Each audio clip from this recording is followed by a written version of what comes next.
ஜம்மு காஷ்மீரின் பகல்காம் மாவட்டத்தில் சுற்றுலா தலத்தில் பயங்கரவாதிகள் நேற்று நடத்திய தாக்குதலில் 26 சுற்றுலா பயணியர் உயிரிழந்தனர்.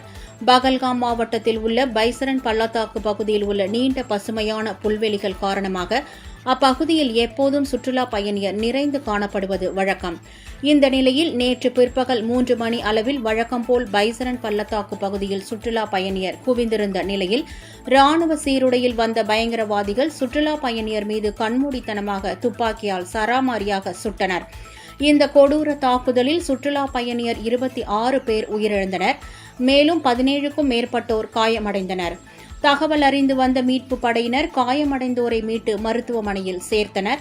இந்த தாக்குதலுக்கு ஜனாதிபதி திரௌபதி முர்மு, துணை ஜனாதிபதி ஜக்தீப் தன்கர், பிரதமர் மோடி, மத்திய அமைச்சர்கள் அமித் ஷா, ராஜ்நாத் சிங், நட்டா, ஜம்மு காஷ்மீர் முதல்வர் ஒமர் அப்துல்லா, தமிழக முதல்வர் ஸ்டாலின் உள்ளிட்டோர் கண்டனம் தெரிவித்துள்ளனர்.